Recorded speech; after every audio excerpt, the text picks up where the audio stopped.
예. 5월, 6월은 뭐 요약집으로 강의하기로 했죠? 예? 과목별로. 예.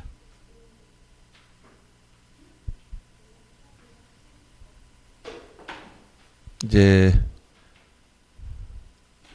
그 2차 공 요약집의 그 안에 보면 홍보가 좀 안 된 것 같은데, 원래 제가 이제 수업 시간에 강의 자료를 정리해서 나눠드렸었죠. 그 자료를 잘 활용해도 되고, 거기서 좀 부족한 부분은 제가 나눠드릴 거예요. 그때 여러분들이 공부한 내용을 가지고 반복해서 보는 게 중요합니다. 근데 5, 6월 요약집 자료가 나오기 때문에 이걸 활용해서 공부할 수 있는 그런 순환이 되는 그런 것으로 알고 있어서, 제가 요약집에 있는 내용 자체가 제가 나눴던 자료하고 상당히 비슷한 부분 많이 있을 거예요. 이거는 아마 이제 시간이 부족한 관계로 압축적으로 정리하는 데 도움이 될 겁니다. 그래서 제가 기출 요약집 내용으로 좀 정리하면서 문제 중에서 해당되는 부분 최근 거로 기출 문제를 보면서 확인할 겁니다. 그래서 기본 내용 정리해주고 해당되는 문제 기출 문제 정리하고 이런 식으로 나갈 겁니다. 아시겠죠? 예. 예, 저녁에도 김동인 선생님한테 혹시 듣는 분 있나요? 예? 없어요? 예. 여기 들으시던 분 또 안 나오시네? 몇 분? 이렇게 공부를 일괄적으로 해야 되는데, 왜냐하면 제가 지난번 등기 강론 조금 안 한 부분이 있었죠. 예? 등기 절차 강론.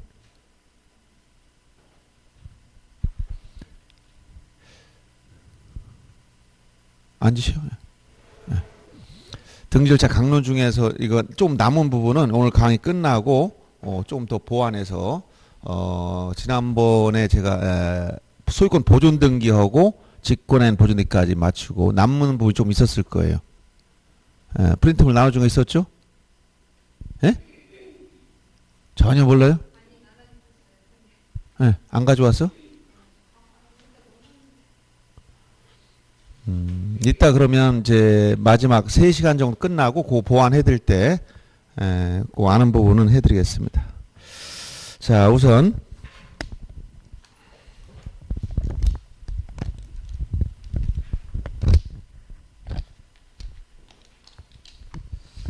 앞에 지적에서는 이제 시험에 나올 수 있는 부분이 용어 정의하고 토지 등록 절차인데, 용어 정의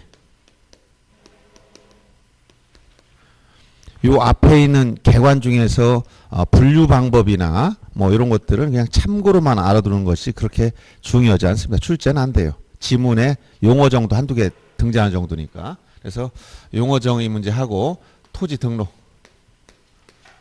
첫 시간에 이게 제일 중요합니다. 이 두 가지를 여기다 중점을 두면서 공부하시고 나머지는 참고로 알아두시면 돼요. 그래서 우선 요약집은 공시법 5페이지 한번 펴보세요. 거기 보시면 지적의 의의, 이것은 시험에 나오진 않습니다. 그러나 여러분들이 지적을 공부하니까 개념은 알아둬야 되죠. 지적이란 뭐라 했냐면 뭐라 했었죠? 토지를 등록하는 것이다 라겠죠. 쉽게 얘기해서 토지를 등록하는 것이다. 이것만 알면 됩니다. 나머지 뭐 국가기관이 뭐 우리나라의 모든 영토를, 이거는 부수적인 설명이고 그런 거 몰라도 그냥 토지를 등록하는 것이 지적이다 이렇게만 알면 된다겠어요. 그래서 물론 이 지적의 기본 개념을 세분해서 5대 이념을 연결해서 설명도 하지만, 일단은 지적이란 토지를 등록하는 것이다. 요거만 알면 되고, 등기와 달리 건물은 대상이 아니죠. 토지를 등록하는 거예요. 자, 그 다음에 지적의 3요소는 토지를 등록하는 것이니까 기본적으로 객체인 뭐가 있어야 된다 했죠? 토지가 있어야 되고, 그 다음에 이 등록하는 장부가 있어야 돼. 이걸 뭐라고 한다? 지적 공부. 지금 공적 장부 8가지 조금 이따 용어 정에서 공부할 겁니다. 이렇게 토지 객체가 있고 기록한 장부가 있다 해서 이게 다 성립하는 것이 아니라 연결시켜주는 작용을 뭐냐, 여기에 일정한 내용을 기록해야 된다, 등록해야 된다. 그래서 이 3가지를 뭐라고 한다? 지적의 3요소. 토지, 지적 공부, 등록. 이걸 3가지 뭐라고 한다고? 지적의 3요소. 반드시 지적하면 이 3가지 있어야 돼. 객체인 토지가 있어야 되고, 장부인 지적 공부가 있어야 되고, 여기에 토지에 대한 내용을 기록해줘야 되는 등록 절차가 있어야 돼. 토지 지적공부 등록 이것을 지적의 3요소라고 한다. 이렇게 기본 개념을 정리하면 됩니다. 간단하게. 그 다음에 지적의 분류라고 나온 부분이 있죠.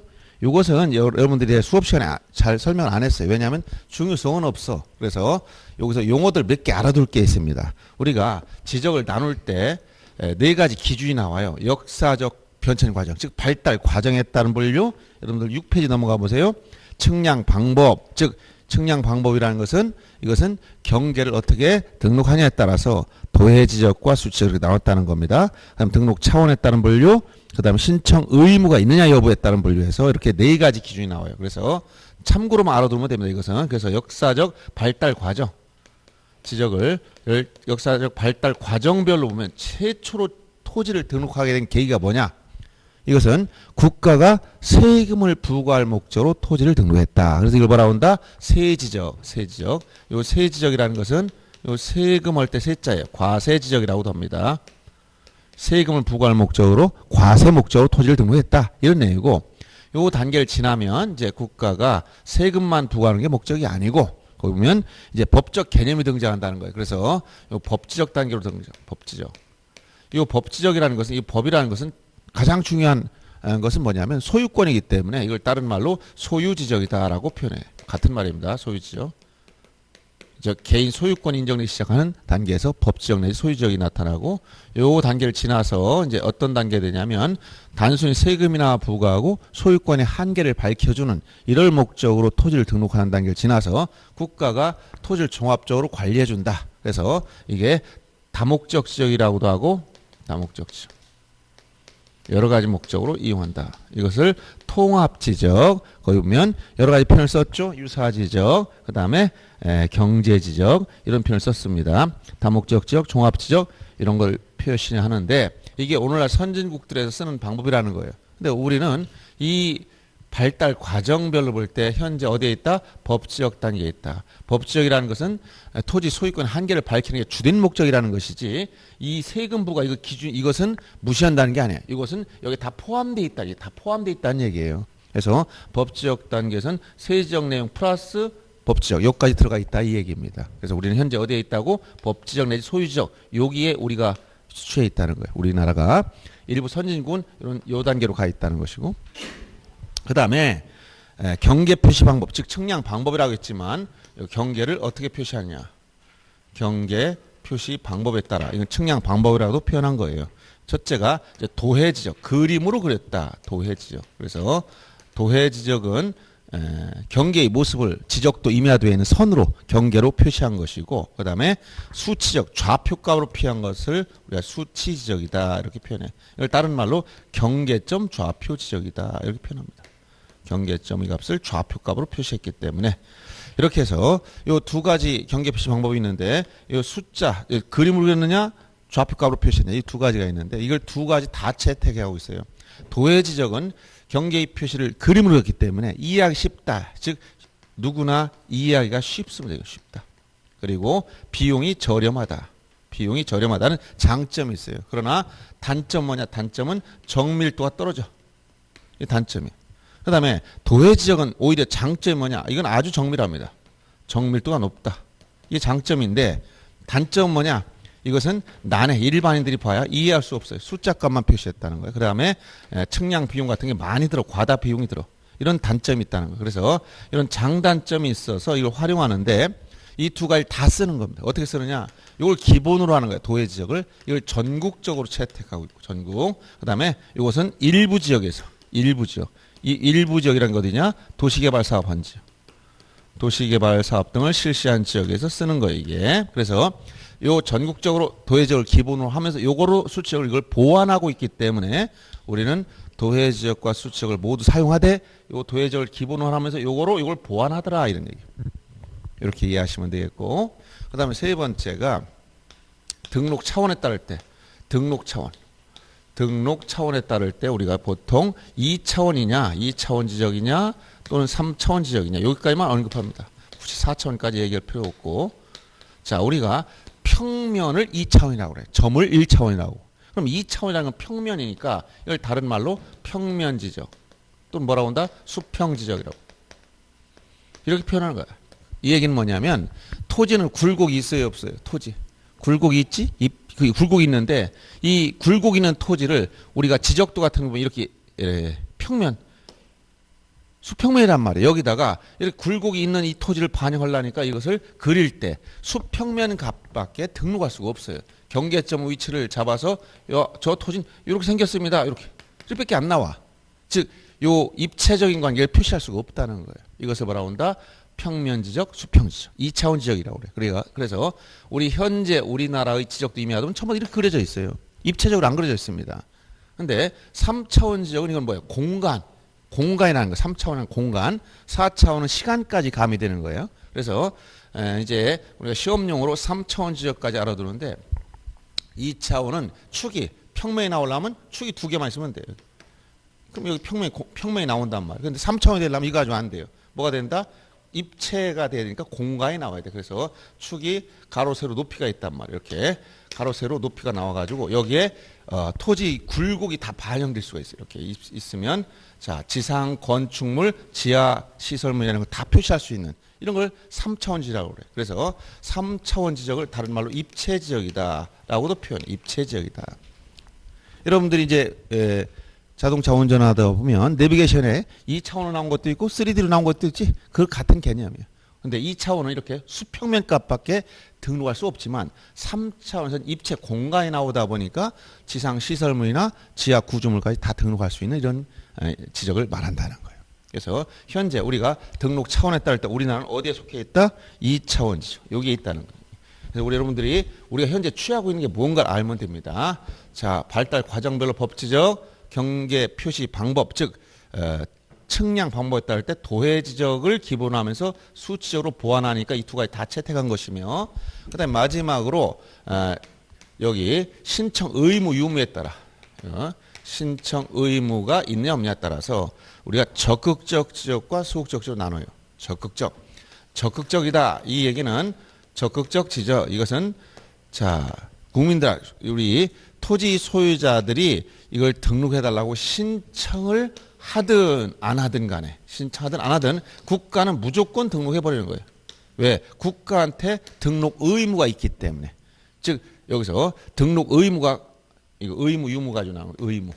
의무가 있느냐 없느냐. 국가한테 등록 의무가 있으면 적극적 지적이라고 하는 것이고, 자 소극적 지적이라는 말은 뭐냐. 소극적이라는 말은 소극적 지적, 이런 말 썼을 때는 신청, 이 토지 소유자들이 등록을 신청하면 이건 등록해 준다는 거예요. 등록해 주지만 신청이 없으면 등록을 안 해주는 걸 우리가 소극적 지적이라고 그래요. 그래서 이 두 가지 적극적 지적과 소극적 지적 중에서 우리 지역의 기본 개념에서 토지를 등록하는 것인데 어떤 토지를 등록한다고 했냐면 우리나라의 전국토를 등록한다고 했어요. 한 필지라도 빠지면 안 됩니다. 그래서 우리는 우리나라의 전국토를 토지 소유자들이 신청하건 안 하건 국가는 무조건 등록합니다. 그래서 우리가 이 등록 의무 유무를 놓고 볼 때 적극적 지적을 취하고 있다는 거예요. 그래서 우리가 취하고 있는 게 뭔가 이거만 알면 됩니다. 자, 법 지적 이꼴 소유적 같은 개념이고 경계 표시 방법에 따라서 도해 지적, 수지적을 채택하고 있고, 그 다음에 등록 차원에 따를 때 2차원 지적이며 등록 의무 유무를 따를 때 적극적 지적이다. 즉 국가는 토지를 등록할 의무가 있기 때문에 소유자가 신청하든 안 하든 국가는 무조건 등록한다. 여기서 직권등록주의 이념이 나오는 거예요. 5대 이념 중에서. 이렇게 우리가 취하고 있는 것만 딱 정리하면 됩니다. 우리가 취하고 있는 거 아시겠죠? 법지적, 도해지적을 기본으로 하면 수치적으로 보완하고 있고, 그 다음에 등록 차원에 따를 때 2차원 지적이며 등록 의무 유무를 놓고 봤을 때 적극적 지적을 우리가 취하고 있다. 이렇게 알면 됩니다. 그래서 이게 분류에 대해서 여러분 알아야 될 내용입니다. 그 다음 요약집 7페이지를 와보시면, 자 거기 보면 구체적으로 1조 이 법의 목적이 나오죠. 이 법의 목적이 궁극적으로 뭐라고 하냐면 국토의 효율적 관리라는 측면과 뭐가 있다고 했죠? 국민의 소유권 보호. 거기 소유권 보호입니다. 소유권자가 아니고 소유권 보호 이렇게 나왔어요. 조문 내용이. 그래서 자 1조가 궁극적인 목적 두 가지만 일단 알면 됩니다. 뭐라고? 국토의 효율적 관리라는 공익적 차원의 목적 하나가 있고, 그 다음에 어떤 게 있어요? 국민의 소유권, 사익적 측면에서는 국민의 소유권이 보호된다. 이 두 가지. 그래서 공익적 차원에서는 소유권 보호, 효율적 관리, 그 다음에 사익적 차원에서는 소유권 보호라는 요 두 가지 이념을 우리가 궁극적인 목적이다. 궁극적인 목적이다. 이렇게 표현합니다. 물론 해상교통의 안전 같은 것도 일조에 나와 있지만 우리가 시험 범위가 아니기 때문에 그걸 얘기하지 않는 거예요. 그래서 여기 주의할 것은 국토의 효율적 관리라는 개념. 일조에 가면 이 법의 목적이 나왔을 때 크게 궁극적으로는 두 가지라고 했어요. 첫째 뭐라고? 국토의 효율적 관리 요 개념. 요거를 개발하거나 개선이라는 말 쓰거나 이런 말 쓰면 다 틀리는 거예요. 단순히 현상적 관리만 한다는 겁니다. 국토 효율적 관리한다. 이런 건 국토계획법, 즉 공법 시간에 배우는 내용이기 때문에 이거 여기 공시법과는 아무 관련이 없다는 거예요. 효율적 관리라는 측면. 그 다음에 국민의 소유권 보호, 국민의 소유권을 보호한다. 즉 국가가 토지를 자 이것은 공익적 차원에서 이것은 사익적 차원에서 보면 개인적인 관점에서 보면 국가가 토지를 정확하게 조사 측량해서 등록해 주다 보면 개인의 소유권은 반사적으로 보호받는다는 얘기. 국가 권력에 의해서 보호받는다. 이것을 궁극적 목적이라고 한다. 이렇게 알아두시면 되겠습니다. 여기까지는 시험이 거의 안 나오는 거예요. 근데 여러분들이 이런 용어들이 2차원적 이런 게 나오면 무슨 말인지 모르니까 그냥 서론적인 얘기에서 그냥 가볍게 설명해 주는 겁니다. 그래서 실제 수업 시간에 제가 이런 것들 설명 안 한 이유는 헐 내용이 많은데 이런 거 가지고 시간 끌 수 없기 때문에 그냥 넘어간 거예요. 그러니까 이런 요약 단계에서는 이런 게 있다 이렇게 알아두면 됩니다. 그래서 이 목적을 받고 그 다음에 이념까지는 제가 설명했었죠. 5대 이념. 자, 이념 3, 4월 달까지 설명할 때 1, 2, 3, 4월까지 설명한 내용이에요. 자, 지적의 5대 이념이 있다고 했어. 지적의 5가지. 5대 이념. 자, 이걸 뭐라고 했냐면 국공영 실제 이렇게 했었죠. 자.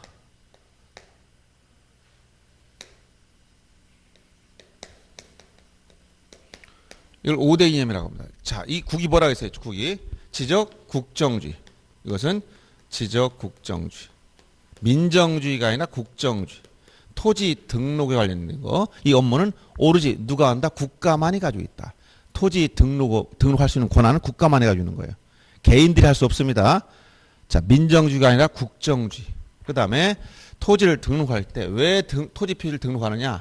이것은 이 토지 관련 정보를 알고자 하는 사람에게 무조건 이걸 공개하기 위한 거예요. 즉 국가 비밀리에 자기만 정보를 알고 있겠다는 게 아니고 모든 사람한테 공개하겠다. 이걸 뭐라고 한다? 지적 공개주의 이념. 지적 공개주의. 비밀주의가 아니라는 거예요. 그 다음에 이건 뭐다? 지적 형식주의. 지적 형식주의. 지적 형식주의를 다른 말로 뭐라고 한다 했지? 이걸 지적 등록주의와 같은 말이에요. 지적 등록주의. 어려운 말입니다. 이거는 토지 표시는 지적 공부에 등록되어야 비로소 창설적 효력을 발생한다. 즉 토지 표시상은 지적 공부에 등록됐을 때 효력이 생긴다는 거예요. 등록이 안 되면 효력이 없다는 거예요. 이걸 지적 형식주의 내지 지적 등록주의. 그다음에 이걸 뭐라고 한다? 실질적 심사주의. 우리가 등기는 형식적 심사했지만 지적은 실질적 심사한다 했죠? 실질적 심사주의. 그래서 토지 표시에 관한 것 중에서 경계라든가 이것 또 지목 이런 거 등록할 때 현장에서 다 확인해야 되며 자 경계 같은 경우는 경계나 좌표나 면적은 지적 측량을 통해서 확인하고 측량을 실시했으면 검사를 합니다. 국가가 다 확인한다는 거예요.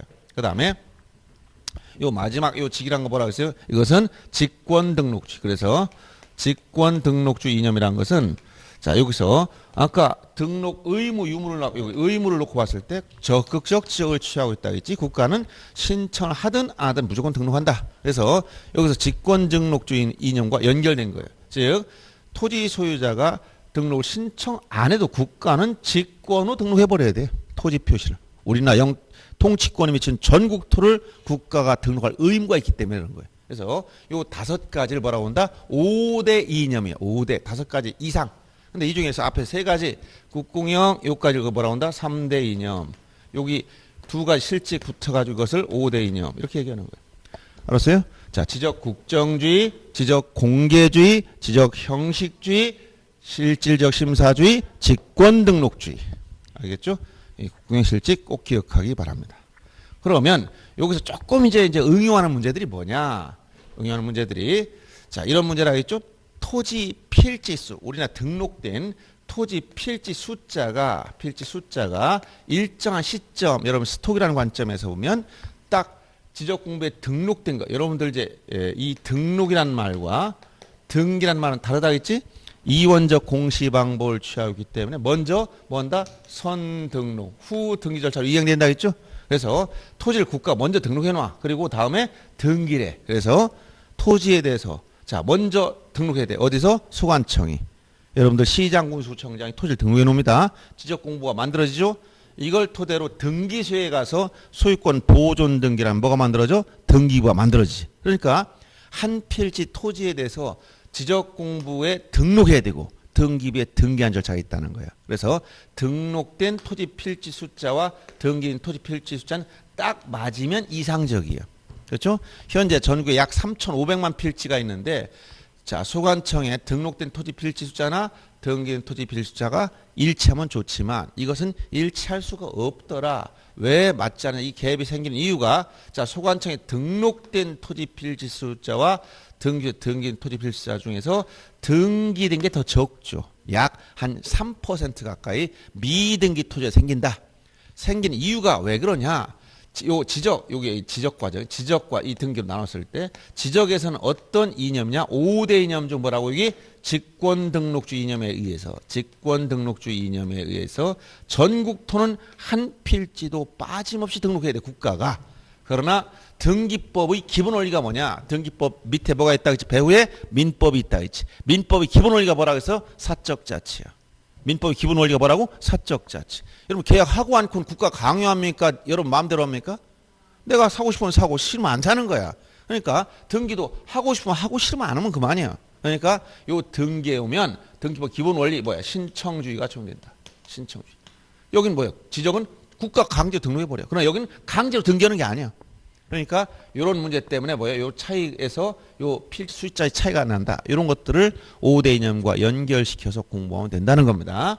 그 다음에 자, 여기서 지적 공개주의와 관련된 것 중에서 측량 중에서 자, 경계보건 측량 같은 것은 경계보건 측량은 뭐다? 지적 공개주의를 실현시키기 위한 이념이야. 그러나 검사 측량이라는 거. 검사 측량은 실질적 심사주의를 실현시켜준 이념이다. 이런 차이가 있어요. 지적 측량 13가지가 있는데 그 중에서 자, 경계보건 측량이라는 것은 지적 공개주의 이념과 관련된 이런 측량이고 그 다음에 검사 측량이라는 것은 실질적 심사주의를 실현시켜주기 위한 이념에 해당한다. 이렇게 정리해주면 되겠습니다. 그래서 5대 이념 기본적으로 정리한 것이고 자, 여기서 3대 이념이 뭐라고? 국공영, 여기까지 3대 이념, 실칙했더라, 여기까지가 5대 이념. 기본적으로 5대 이념 알고 여기서 조금 더 나가면 이렇게 응용하는 문제 뭐가 나온다? 현재 등록된 토지 필지 숫자와 등기부에 등기된 토지 필지 숫자 불일치하는 이유가 뭐냐 물어봤을 때 지적의 5대 이념 중 직권 등록주의 이념과 등기법의 신청주의 때문에 필지 수의 차이가 생긴다. 이렇게 정리하면 된다. 이런 얘기입니다. 아시겠죠?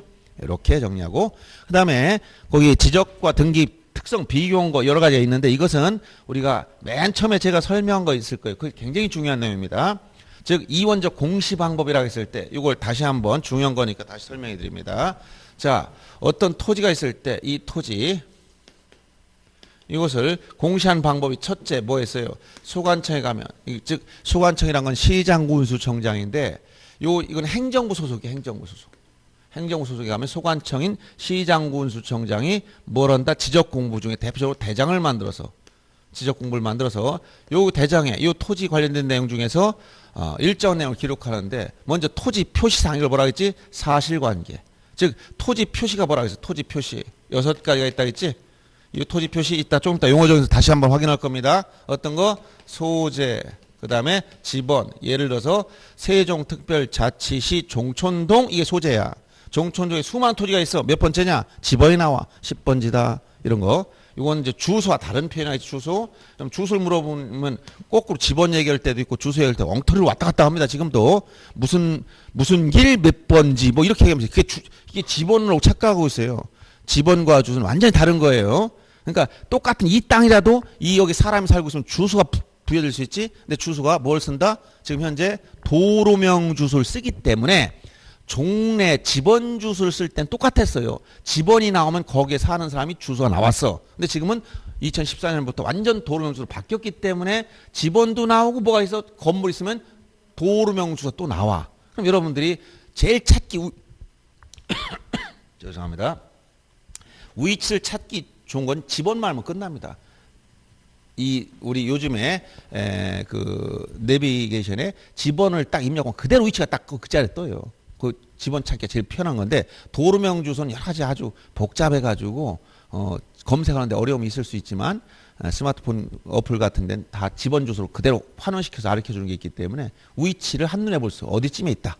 그래서 요 집원이 바로 토지 표시에 들어가지고 주소는 토지 표시가 아니에요. 그래서 소재와 집원, 예를 들어서 세종특별자치시 종천동 10번지다. 이게 집원이야. 이때 집원이 나오고 여기에 지목 이렇게 28가지 지목이 있다 했지. 건물 지을 수 있는 땅이면 대, 주차장이면 주차장, 도로면 도로 이런 게 있다는 거예요. 그 다음에 이 토지 면적이 얼마냐. 그 다음에 경계나 좌표 값은 여기다 나중에 도면이나 경계점 좌표 등록부에 등록하는 것이다. 그래서 이런 토지 표시, 이런 것들이 이 토지 표시인데 이런 것들 전부 다 뭐라 한다? 사실관계라는 거, 팩트, 사실관계. 그리고 이 토지 소유자가 누구냐? 소유자. 즉 권리관계 중에서 소유자가 있다. 이런 건 권리관계 측면이다. 이 권리관계. 이 두 가지 측면의 내용을 먼저 어디에 이런 지적 공부 중에 대장에 뭐 한다 해서 선등록한다. 그럼 여기서 등록 끝났다면 간단한데 공시방법이 이원화되어 있어요. 그래서 사법부 소속, 즉 대법원을 중심으로 하는 각급 법원이 있는데 여기 가면 이제 자 등기소가 있어요. 등기소. 요 등기소에 가면 뭐가 있다? 등기부가 또 따로 있다는 거예요. 등기부. 토지 관련된 모든 등기부가 또 등장해. 여기 대장, 토지대장, 임야대장 있는 반면에 등기소에 가면 또 등기소가 있어요. 여기 등기부가 있다는 거예요. 등기부도 표제부에는 사실관계 토지 표시를 등기하고 갑구나 을구의 권리관계를 등기해 주는 거예요. 갑구에는 소유권에 관한 사항, 을구에는 소유권 이외의 권리. 그래서 이 소유자, 권리관계 중에 소유자가 누구인가 이건 똑같이 다 대장에도 등록이 되고 등기부에도 등기가 되는 사항이다라는 거예요. 그래서 이렇게 두 번씩 나누어서 공시하는 거 뭐라고 이거를 이원적 공시방법. 공시방법이 이원화되어 있다는 거예요. 공시방법이 이원화됐다. 그래서 먼저 이렇게 방법 쓰기 때문에 대장에 선 등록, 먼저 등록부터 해야 돼. 등록. 그 다음에 후 등기한 절차로 진행된다. 자, 진행은 된다. 이것을 이원적 공시방법이라고 하고, 이 대장에 등록된 내용이나 등기부에 등기된 내용을 상호 부합해야 돼. 일치해야 돼. 알았어요? 일치해서 이렇게 되는데 사실관계는 항상 기준이 어디라고 있어? 대장을 기준하고 권리관계는 항상 어디? 등기부를 기준으로 판단한다고 했어. 그래서 여러분들이 어떤 한 필지 토지가 있을 때는 두 가지를 다 봐야 됩니다. 어떤 거? 대장도 열람해야 되고 등기부도 열람해야 돼. 대장에 뭘 알기 위해서? 토지 표시상을 정확히 알기 위해서. 등기부에도 권리관계를 정확히 알기 위해서. 양자는 상호 부합해야 돼. 근데 이렇게 행정부 소속의 시장, 군수청장, 지적 소관청이 관리할 때 여기 관련 공무원들이나 등기소의 등교관들이 관리할 때 서로 다른 기관에서 다른 사람들이 다른 장부에 관리하다 보니까 이게 이상적으로 항상 맞으면 좋지만 안 맞을 때가 있다 있지. 불일치할 때가 나와. 이럴 때는 어떻게 하겠어요? 사실관계는 대장을 기준해야 되고, 즉 이게 불일치한다. 예를 들어 종천동 여기 10번지 토지가 보니까 면적이 500제곱미터로 대장이 나왔는데 여기 등기부에는 여기 600으로 나왔어. 그럼 어떤 소유자 입장에서 난 600이 좋으니까 이걸 해주세요. 이렇게 되는 게 아니라 두 개 안 맞을 때는 기준이 여기야. 대장 기준. 이걸 기준 안 맞는 걸 고쳐야 되는 거 이걸. 바꿉니다. 바꾸는 거 뭐라고 한다? 변경한다. 그래서 등기를 바꾸니까 변경 등기입니다. 그래서 부동산 표시를 바꿔주겠다. 변경. 등기를 통해서. 자, 등기를 바꿔주는 거야. 즉 여기를 바꿔서 이거를 일치시켜주면 되는데 이걸 뭐라고 한다? 이렇게 부동산 표시 변경 등기를 통해서 일치시키면 되고 권리관계도 상호 부합해야 되는데 이게 서로 안 맞고 있다. 예를 들어서 대장상 소유자 B 등기부 서로 안 맞아. 누가 소유자입니까? 서로 A, B가 소유자, 자기가 소유자를 주장하면 분쟁밖에 안 되지. 분쟁 여지가 없는 거예요. 권리관계는 어디가? 등기부 기준. 그러니까 이렇게 어떻게 한다고 했어? 여길 기준으로 이쪽을 바꿔야 이쪽. 이건 대장 기준으로 등기부 여기를 바꿨지만 거꾸로 권리관계는 등기부 기준 어디를 바꾼다? 대장 여기를 바꾸는 거예요. 그래서 이걸 바꿔서 일치시켜주면 되는 거예요. 이때 바꿀 때 소유자를 바꿨죠. 그래서 여기도 뭐라고 한다? 소유자 표시를 바꿨는데 소유자 표시를 어떻게 했다? 변경해줬어. 변경. 그런데 대장이 항상 쓸 때 용어를 뭐라고 한다? 등록이라는 용어를 쓰지. 변경 등록을 통해서 일치시켜주는 거예요. 그래서 자 변경 등록. 여기 변경 등기. 완전히 다른 개념이라는 거야. 사실관계인 토지 표시는 뭐 어떻게 해서 변경 등기를 해서 일치겠다는 것은 대장을 기준으로 등기부를 바꿔서 일치시켜 줬고, 권리관계는 변경 등록했다는 건 뭐냐? 등기부를 기초로 해서 등기부를 기준으로 해서 대장을 바꿨다는 얘기예요. 알았어요? 그래서 서로 완전히 다른 개념이라는 것을 정확하게 인식해야 된다. 아셨죠? 이렇게 상호 불일치할 때 문제를 해결하면 되는 것이고, 그 다음에 이게 한번 일치시켜 놨다 해서 만고불변, 변동이 없다는 건 있을 수 없는 거예요. 모든 세상 만물은 변합니다. 그렇죠? 우리도 지금 여러분과 3시간 후에 여러분은 똑같다? 다른 거예요. 세포가 벌써 죽었어, 맞게. 우리가 뇌세포도 죽고 우리가 노화가 진행됐다는 거예요. 거꾸로 가진 않았어, 우리는. 그러면 이 변동이 되니까 이거 토지도 고정된 게 없잖아. 계속 바뀐다는 거예요. 어떤 사람들이 토지를 소유자가 자르고 분할, 합치고 지목을 바꾸고 등록을 말소하고 신규 등록하고 이렇게 계속 변동이 생겨. 그럼 이런 변동이 생기면 어떡하냐? 기준이 바뀌면 먼저 기준부터 바꿔주고 다음 상대를 바꿔야 돼. 기준이 변동됐으니까. 예를 들어서 이거 딱 일치시켜 놨는데 토지 소유자가 이걸 잘랐어. 분할. 토지 분할했어. 그럼 자, 분할에 따라서 토지 표시 새로 결정해야 되지? 자, 이제 오늘 배울 때가 이제 토지 등록까지 다 배우니까 지번 새로 잘라놨으면 요거 한 필지는 분할 전 지번 그대로 쓰고 나머지 필지는 분할 전 지번의 본번의 최종 부번 다음 순번 부번을 순차적으로 부여한다. 이렇게 지번 부여하고 그다음 면적 측량을 통해서 경계 조합 면적을 새로 결정해. 측량해 보니까 250으로 바뀌었네. 10번지는 250 바뀌었어. 500이 얼마로 바뀌었다고? 250 바뀌었지. 뭐가 바뀌었어? 기준이 바뀌었어. 그러니까 이걸 우리 지적에서 뭐라고 하냐면 토지 이동이라고 표현하는 거예요. 분할, 합병, 지목 변경, 등록 말소 이런 걸 일반적 이동사예요. 지난번에 여러분 안 했던 축척 변경이나 등록상 정정이라든가 도시개발 사업 시행 이런 것들도 다 토지 이동에 속해. 즉 토지 이동이 있으면 토지 표시를 새로 정하거나 변경하거나 말소할 수 있는 그런 상황이 발생한다는 거예요. 그럼 토지 표시에 변동이 생겼다. 그럼 이거 바꿔야지. 기준이 바뀌었으니까. 그러면 지역 측량을 통해서 토지 표시를 다 새로 결정했어. 지번도 새로 결정. 그래서 요거 면적 보니까 이건 250 바뀌었네. 이렇게 분할했으니까. 이거 10번지가 분할해서 줄어들었네. 면적이 종래 500에서 줄어드는 거예요. 그러면 요거를 바꿔줘야 되는 거예요. 바꾸는데 공시방법이 이원화돼 있다 보니까 이원적 공시방법을 쓰다 보니까 한쪽을 바꾸면 무조건 상대가 안 맞는 거야. 즉 대장을 지적 정리하고 났더니 이제 등기소에 갔더니 등기부가 안 맞는 문제가 생겨. 그래서 우리가 이런 문제가 생기기 때문에 생기는 이유가 뭐냐? 공시방법이 이원화돼 있다는 거. 이원화돼 있다. 알았어요? 그래서 여러분이 시청에서 바꿨더니 등기소에 있는 장과 또 안 맞는 거야. 무슨 얘기인지 알겠습니까? 그러면 한쪽을 바꾸면 무조건 이쪽을 바꿔야 돼. 그래서 여러분이 등기법에 표제부, 이거 사실관계인 토지 표시는 표제부에 나와 있어. 등기법에도 1개월 이내에 변경 등기 신청 의무를 부과하고 있었던 거예요. 위반에도 과태료는 없다 했지, 표제부는. 지적에서도 당연히 이쪽을 바꾸면 상대를 꼭 바꿔줘야 되기 때문에 무슨 제도가 나오냐? 등기 촉탁이라는 제도가 있어. 등기 촉탁은 대장과 등기부 간에 토지 표시를 일치시킬 목적으로 국가인 지적 소관청이 등기를 무조건 해주는 거예요. 알았어요? 국가 해준단 말이야, 이거를. 근데 시차가 있으니까 급하면 가서 신청해도 되고 없어도 국가는 촉탁을 통해서 일치시키도록 만들어준다는 거야. 그래서 신규 등록을 제외하고 전부 다 등기 촉탁한다 이렇게 얘기했었죠. 그래서 이쪽을 500이 이제 바뀌었으니까 255 등기 촉탁을 통해서 바꿔놓으면 다시 안 맞다가 또 맞아지는 거예요. 이렇게. 등기 촉탁제도 애등장했다 그래서 공시방법이 이원화됐기 때문에 어느 토지 이동이 있으면 무조건 등기를 바꿔야 되는 거야. 그래서 등기 촉탁제도가 등장하는 거다. 그 다음에 자 여러분들이 이 권리관계는 변동이 없느냐. 영원히 소유자가 그 부동산을 가지고 있으라는 법이 없어요. 사적자 지원 측에서 얼마든지 사고 팔고 각종의 설정이 들어온단 말이에요. 그럼 소유자가 바뀌는 거. 자 매매를 통해서 일반적으로 토지 소유자가 바뀌었다. 그러면 어떻게 돼? 매매를 통해 소유자가 바뀐다. 바뀌려면 어디로 가야 돼 이제? 권리관계니까 등기부를 바꿔줘야 되는 거예요. 여러분들이 등기법 공부할 때 설명했죠. 자 소유권 변동된 시점 언제라고 했어요? 등기를 마치면 접수한테. 접수일자에 바뀐다 했지?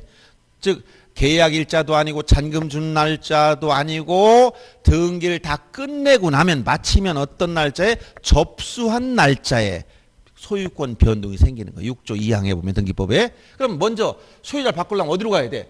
시청에 가는 게 아니라 등기소에 가야지. 가서 뭐 해야 돼? 소유권 이전 등기 신청하면 등기관이 접수해서 심사해서 이상이 없으면 등기해준단 말이야. 그래서 등기 끝냈더니 등기부에 이렇게 소유권 이전 등기를 해줬더니 등기를 마쳤더니 접수한 날짜에 소유자가 바뀌었다. 어디? 등기부상 소유자 권리관계가 바뀌었다. 근데 어디 남았겠어? 대장은 안 바뀌어 있어. 여전히 시청에 가보니까 종전소유자 그대로 있네. 그래서 이렇게 이걸 그럼 어떻게 바꾸느냐 이걸 대장을. 그래서 등기를 끝내면 등기법에 가면 지체 없이 자 뭐라고? 지체 없이 바로 곧바로 즉시가 아니고 뭐라고? 지체 없이 등기가 끝났습니다 라고 등기 완료 통지를 해주게 됐어. 등기가 끝났다라고 완료 통지해주면 지적소관청에서 즉 시장군수구청장은 요 등기부 내용에 의거해서 대장상 소유자를 이제 뭐한다? 종래 A에서 B로 이렇게 변경 등록함으로써 요 불일치를 다시 일치해주는 거예요. 그러면 여기 등기 촉탁 제도나 지체 없이 하는 등기 완료 통지 제도는 왜 생겼느냐? 공시 방법이 이원화됐기 때문에 어느 한쪽을 바꾸면 상대를 반드시 바꿔야 된다는 거예요. 아시겠어요? 그래서 요 기본 원리를 알고 있어야 된다 이런 얘기입니다.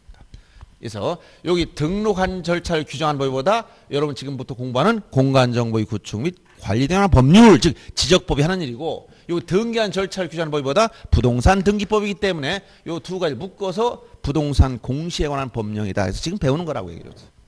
이해되죠? 그래서 요 이원적 공시 방법 내용을 잘 이해해야 됩니다. 자, 그래서 이러한 여러분 요약집 7페이지 하단에 요 내용은 지적지 등기도 이 기본 원리를 알고 있으면 이건 그냥 이런 말을 하는구나 이렇게 이해하시면 돼. 굉장히 중요한 내용 설명드린 겁니다. 이게 공시 방법이 어떻게 됐다? 이원화. 그래서 먼저 선 등록 후 등기 절차다. 그래서 최초로 우리가 지적에서 배울 때 등록 제일 먼저 등록을 뭐라고 한다? 신규 등록이라고. 신규 등록. 그러면 여기 최초로 등기할 때 여기 등기법도 후 등기를 했을 때 여기 최초로 등기하는 게 뭐냐? 소유권 보존 등기라는 거예요. 신규 등록을 하면 뭐가 만들어져? 지적공부인 대장이 만들어지는 것이고 소유권 보존 등기라면 뭐가 만들어져? 등기부가 개설되는 거예요. 그러니까 여러분이 이건 이제 지적은 토지만 얘기 쓰니까 이렇지만 건물이다. 그럼 건물 신축했다? 건축물 대장을 만드는 거야. 거기 똑같이 이원적 공시 방법이니까. 소유권 보존 등기라면 뭐가 생겨? 건물 등기부에 생겨. 근데 집합 건물, 구분 건물에 가면 어떻게 한다고 해서 토지 건물을 일체로 취급한다고 했지? 이게 바로 대지권 등기라는 게 있다는 거예요. 일반적으로 토지와 건물은 별개의 부동산이지만 집합 건물에 가면 하나의 부동산처럼 취급하는 거예요. 자, 이러한 기본적인 원리를 거기 지적제도와 등기제도 비교한 그 내용을 입체적으로 이렇게 이해하셔야 되겠다는 거예요. 아시겠습니까? 그래서 항상 공시 방법이 어떻게 됐다? 이원화돼 있다. 이원화. 먼저 뭐 한다? 등록부터 해야 돼. 그 다음 어떻게 돼? 등기한 절차로 진행돼. 그래서 요렇게. 그래서 여기서 각종 문제가 파생되는 거야. 아까 얘기했잖아. 등록된 토지 필지 숫자와 등기된 토지 필지 숫자 왜 일치하느냐? 이 머릿속에 그림이 떠올라야 돼. 그림이 안 떠오르면 어떻게 한다? 여러분 세종시청에 한번 가보고 그 다음에 세종 등기소에 한번 가봐. 여기서 오는구나. 여기 이게 머릿속에 떠올라야 되는데 관념상으로 오다 보니까 이게 각자가 막 이게 머릿속에서 엉켜가지고 무슨 얘기인지 모르는 거예요. 구체적으로 세종시청 민원실에 가서 토지 등록하는 사람들 얼굴도 보고 거기 토지대장도 한번 떼보고 등기소에 가서 물론 인터넷도 되지만 공부를 위해서 한번 현장 가봐가지고 등기상 증명서를 발급받든가 열람을 신청해서 한부 여러분이 사는 뭐 집이든 여러분이 가지고 토지든 하나 떼보면 금방 다 나오지. 그러면 이런 과정을 우리가 공부하는 게 공시법이다. 공시에 관한 법령이구나. 그래서 구체적으로는 여기 공간정보의 구축 및 관리에 관한 법률한 법명을 가지고 있는 건데 줄여서 그냥 지적법이라고 한 것이고 여기는 부동산 등기법이라고 한 거예요. 둘 다 뭐다? 절차를 규정했어. 등기하는 절차, 등록하는 절차. 그래서 뭐라고 한다? 절차법이다. 민법은 실체법이라고 했지만 이 등기법은 절차에 해당되는 거예요. 등기한 절차 규정했으니까. 그래서 그 7페이지 하단에 요약집 자, 양 특성 요거는 요 내용으로 정리하면 끝나는 겁니다. 그다음에 8페이지 넘어가 보면 이제 용어 정의가 나오죠. 그래서 최초로 제가 뭐라고 했어요? 용어 정의부터 시험에 나올 수 있다고 얘기한 거예요.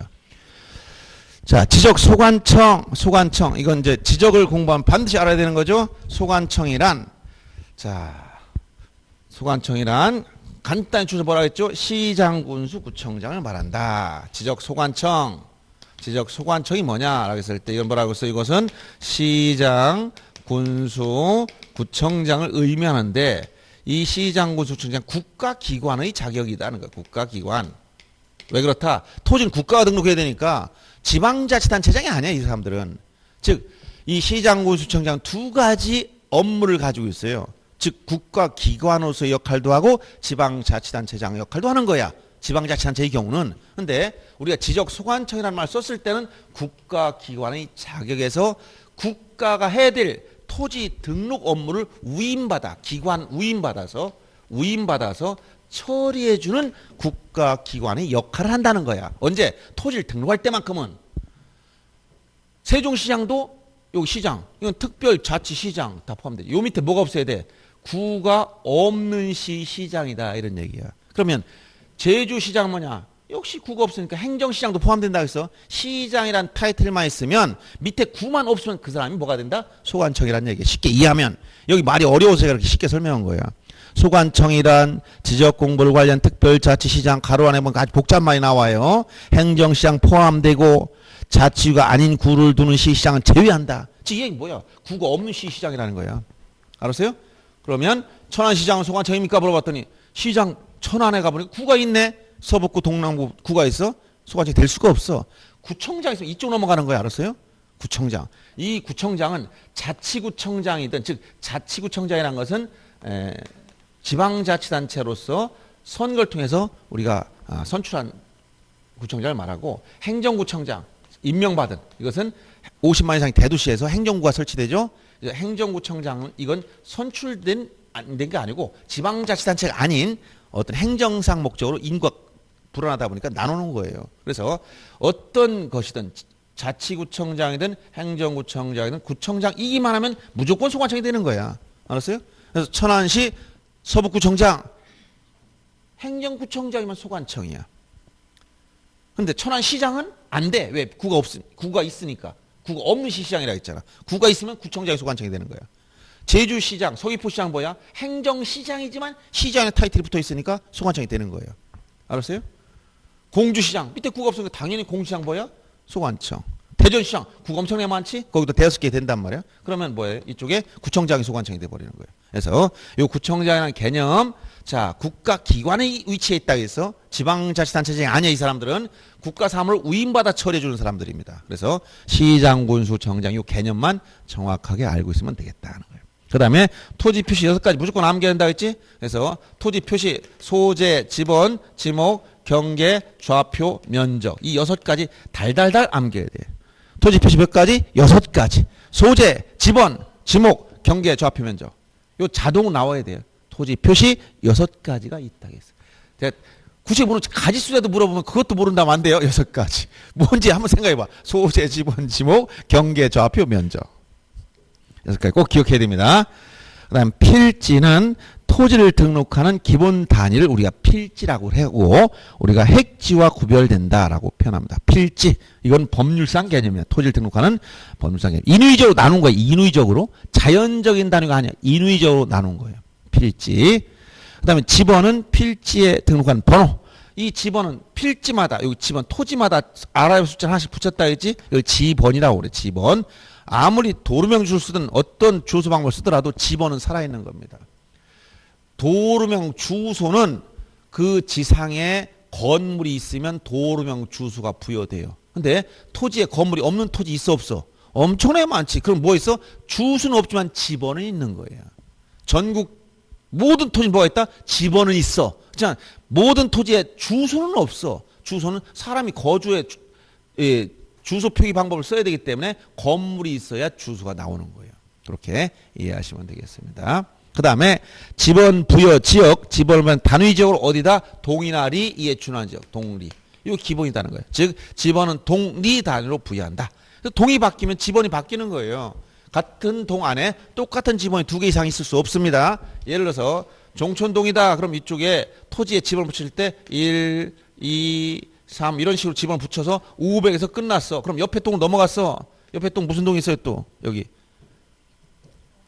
아름동 종촌동 예를 들어서 세종특별자치시 종촌동에서 옆에 아름동을 넘어갔더니 아름동으로 갔더니 여기 또 500일이 아니라 또 1 이렇게 나간다는 거야. 이게 하나가 뭐기 때문에 이게 지번 부여 지역이기 때문에 지번을. 그러니까 이쪽 가도 요 총총조에 1번지 있으면 여기도 1번지 있어. 그러니까 같은 지번 부여적 안에선 중복된 지번이 있으면 안 되는 겁니다. 그래서 지번 부여 지역이란 동리에 준한 지역, 이걸 꼭 기억할 것. 그 다음에 지목의 핵심은 뭐냐?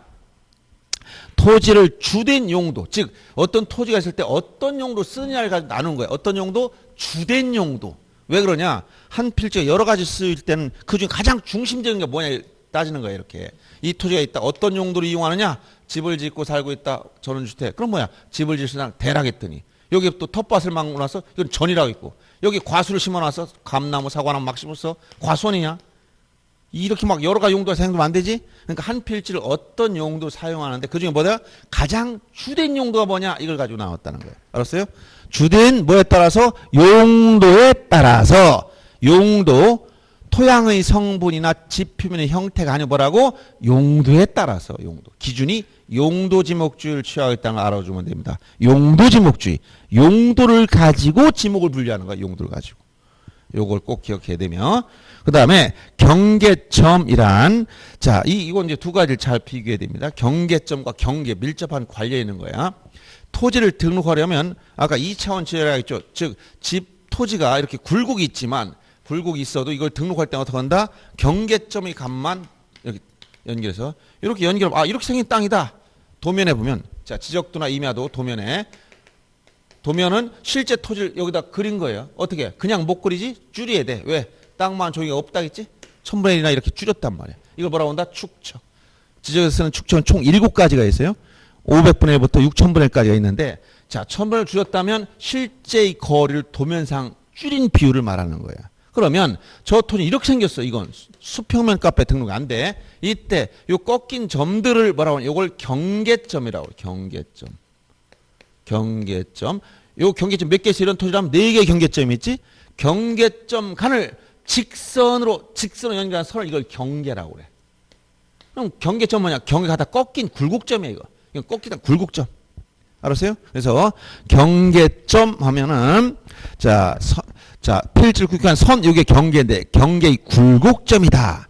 지적도 임야도에는 이렇게 도면은 그림으로 해서 이걸 도해 형태. 그림으로 했을 때 이걸 도해 형태라고. 그림으로 그렸다.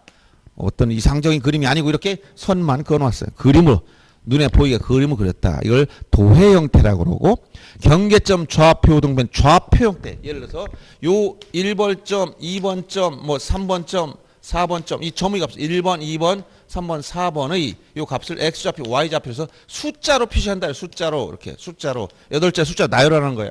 그래서 이렇게 이것은 좌표 형태로 표시해준다. 자, 이렇게 도면에선 도해 형태, 경계점 좌표 등록부는 좌표값으로 표시했다는 거야. 무엇을? 경계점의 값을. 아시겠죠? 이 개념을 이해하시면 되겠습니다. 경계는 말씀드렸듯이 방금 전에 말씀드렸듯이 경계점과는 어떻게 했다? 직선으로 연결한 선이다. 직선. 면적은 뭐냐? 아까 2차원 지라고 했을 때 이 토지가 굴곡이 있는데 현장에 집 표면이 이렇게 있단 말이야. 근데 이걸 다 면적 계산 못 한다는. 그래서 도면에 이 등록하고 이 넓이, 이 사각형의 넓이가 뭐냐? 이게 넓이야, 면적이야. 그럼 면적은 이걸 넓이 면적이라는데 요 필지 뭐냐? 수평면의 넓이밖에 안 된다. 왜? 2차원 지역이니까 요 안에 면적을 구한 거예요. 수평면 넓이. 지표면의 넓이가 아니고 뭐라고? 수평면 값. 알았어요? 그러니까 땅이 이렇게 높은 산이 있거나 평면의 산이 있거나 면적은 똑같은 거야. 수평면 값을 우리가 구하기 때문에 이런 내용을 이해하시면 되겠습니다. 그 다음에 지적 공부 8가지 암기해야 됩니다. 지적 공부 8가지. 아까 토지 표시 몇 가지라고? 6가지. 소재, 지번, 지목, 경계, 좌표, 면적. 이 토지 표시고 지적 공부 8가지를 기억해야 돼. 그래서 8가지 중에서 기본적으로 먹고 들어가는 게 뭐라 했지? 토지 대장, 임야 대장, 여기 협의 대장. 이 대장은 이제 여러분 지적 공부 배울 때 이번에 등록 사항까지 다 공부해야 되는 겁니다. 자, 토지 대장, 임야 대장 이걸 제일 좁은 혐의 협의 대장이라고 그래. 그 다음에 공유전 명부와 대지권 등록부까지를 넓은 의미 대장이라고 그래. 그 다음에 자, 도면하면 지적도하고 임야도 이 2가지를 도면이라고 해요. 그리고 대장과 도면 중간 형식을 가진 것이 경계점 좌표 등급부예요. 경계점 좌표 등급부. 그래서 이렇게 토지대장, 임야대장, 공유전명부, 대지권 등록부, 지역도 임야도 경계점 좌표 등급부. 이것은 이제 가시적 지역 공부라고 그래요. 종이에 썼기 때문에. 그리고 이걸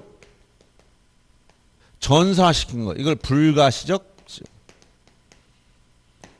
그래서 이걸 전산화시킨 거. 즉 전산화시켰다는 것은 정보 처리 시스템에 기록했다는 거예요. 그래서 이걸 전산화시켜 놓은 것까지 포함해서 8가지를 지적 공부라고 합니다. 그래서 토지 임야대장, 공유전명부, 대지권 등록부, 경계점 좌표 등록부 뿐만 아니라 거기 지적도 임야도 같은 도면도 들어가 있죠. 그리고 가론의 끝에 보면 정보 처리 시스템을 통해서 기록 저장된 것, 이것이 바로 불가시적 전산화된 거.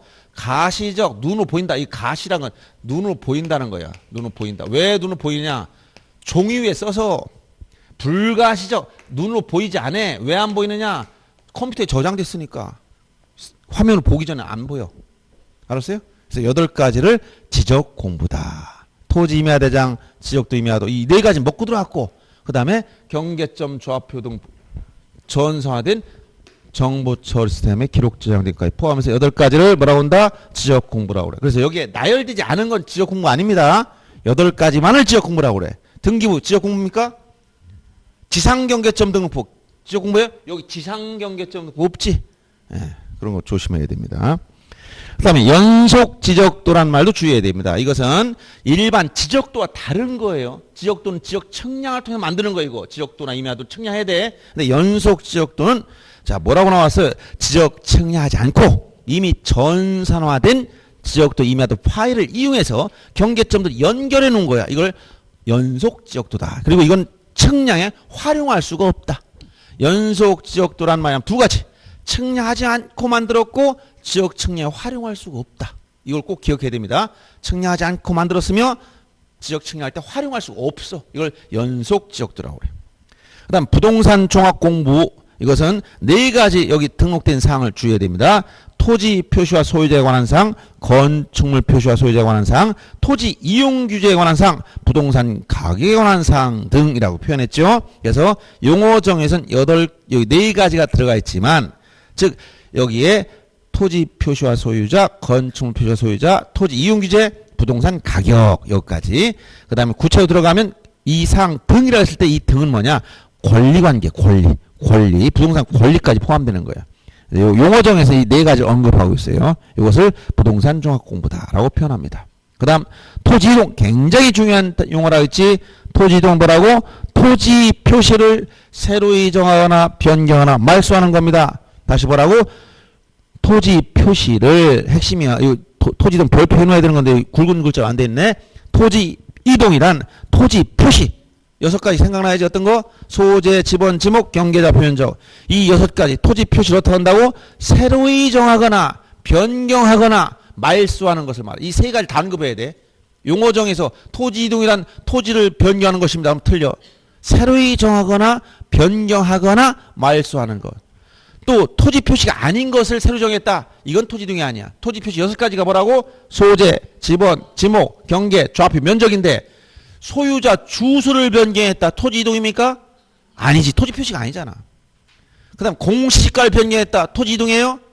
토지 표시 안 들어가 있죠? 예, 이렇게 탁탁 다, 그게 다 시험 문제예요. 그게. 보라는 거예요. 꼭 기억하고, 신규 등록은 이제 이건 어렵진 않아요. 없던 토지 새로이 등록한다. 처음으로 등록하는 걸 신규 등록이라고 그래. 그래서 어떻게 해서 신규 등록하느냐? 바다를 막았다. 없던 땅이 생겼어. 이걸 공유수면 매립. 그 다음에 등록이 안 됐던 땅을 우연히 찾아냈다. 이걸 등록하는 거. 최초 등록한 걸 뭐라고 한다? 신규 등록. 그다음 등록 전환도 개념을 항상 기억하라 했죠. 임토라 해서 임야대장, 임야도에 등록된 토지를 어디? 토지대장 지역도로 옮겨 등록한다. 순서가 뭐라고? 임토. 이 방향으로 반드시 이렇게 가야 돼. 임야대장, 임야도. 여러분들이 이건 세트로 따라가는 겁니다. 임야대장이 만들어지려면 도면인 임야도부터 측량을 통해 만들어야 이게 만들어지는 거야. 그리고 토지대장을 만들려면 도면인 지적도가 작성돼 있어야 이걸 만드는 거야. 그러니까 이건 세트로 따라다니는 말이야. 세트로. 이렇게 오야 돼. 이렇게. 즉 거꾸로 얘기하면 다 틀린다는 거야. 임토, 임야대장, 임야도에서 토지대장 지역도 이렇게 오는 것만 이쪽으로 가면 건 다 틀려요. 자, 등록 전환 임야대장, 임야도의 등록 토지를 어디로? 토지대장 지역도 옮겨 등록하는 것이다. 분할은 한 필지를 어떻게? 두 필지로 나눠 등록하는 것을 말합니다. 이때 측량해야 되겠죠? 합병 거꾸로 두 필지 이상 한 필지로 합하여 등록하는 건데 합병 뒤에다 뭐라고 한다? 절대로 측량하지 않는다. 지적 측량을 하지 않는다. 이 말 꼭 기억해야 돼. 합병에 따라 나오면 무조건 지적 측량하지 않는다. 이걸 꼭 기억해야 됩니다. 그 다음에 지목 변경은 등록된 지목을 바꾸어 등록한 것. 다른 지목을 바꾸어서 등록한 걸 지목 변경이라고 그래. 축척 변경도 굉장히 중요한 용어라고 해서 축척 변경 절차 굉장히 복잡한 건데 요 축척 변경은 반드시 지적도에서 문제돼. 도면 중에서 지적도 어디서 임야도가 아니야.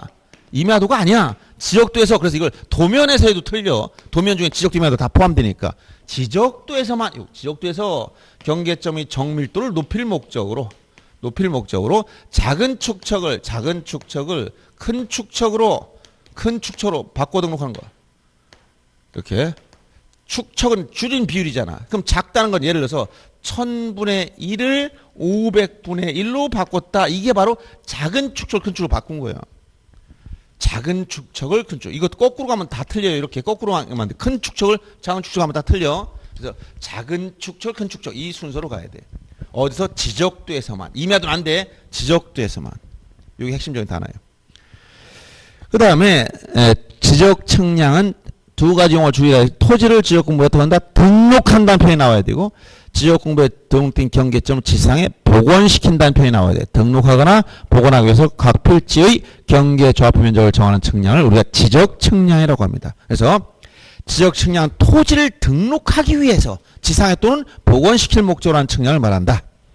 그 다음에 측량 기준점, 여기까지는 우리가 시험에서 알 필요 없고 지적 기준점을 알면 됩니다. 지적 기준점 세 가지. 여기 측량 기준점 밑에 뭐라고? 지적 기준점. 측량 기준점 우리가 알아야 될 건 지적 기준점이에요. 지적 기준점은 지적 삼각점. 자, 지적 삼각점 세 가지가 있다. 지적 삼각점, 지적 삼각 보조점, 지적 도근점. 여기 세 가지. 이 세 가지를 우리가 지적 기준점, 지적 삼각점, 지적 삼각 보조점, 지적 도근점. 이 세 가지 뭐라고 한다? 지적 기준점. 토지를 등록하려면 땅 위에 이게 설치가 다 돼 있어요. 이 기준점으로부터 측량을 실시하는 거야. 인그레이는 지적 기준점. 지적 기준점. 뭐 했다고? 지적 삼각점, 지적 삼각 보조점, 지적 도근점. 이건 지적 삼각점은 2km에서 5km마다 하나씩 설치됩니다. 그리고 이건 1km에서 3km마다 하나씩 설치돼. 도근점은 50에서 300m 정도마다 하나씩 설치돼. 점점점 간격이 좁아지는 거예요. 알았어요? 그래서 지적 기준점 세 가지 있다. 뭐라고? 지적 삼각점, 지적 삼각 보조점, 지적 도근점. 이 삼보도 이 세 가지를 뭐라고 한다? 지적 기준점이라고. 지적 기준점. 그 다음에 측량 성과란 측량 결과물, 최종 결과물 성과라고 한다. 이런 용어들이 주로 등장할 겁니다. 여기까지 공부하고. 자, 용어 정의 이제 끝났어요. 자, 오늘 나눠진 기출문제 한번 잠깐 봅시다. 자, 1번 문제 한번 보세요. 이렇게 나옵니다, 이제. 안 가졌으면 이거 하나 더 가져가시오. 네, 하나 없으면. 야, 이거 하나 갖다 놓은 걸 모르고 내가 가지고 왔으니까. 1번 보세요. 이렇게. 자, 공간정보의 구축 및 발견한 법률상 용어의 정의 중 옳은 걸 찾아봐라. 자, 요런 게 기출되니까 이 앞부분 아직까지 시험에 안 나온다는 거야. 그러니까 앞에 있던 거 다 여러분 얘기한 거 있죠? 분류, 대이념 뭐 이런 게 중요하지 않은 건 그냥 가볍게 설명해 주는 거야. 시험에 잘 언급이 안 되니까. 자, 용어 정의. 지적 소관청이란 지역 공부를 관리한 지방자치단체인 시군구를 말한다 했어요.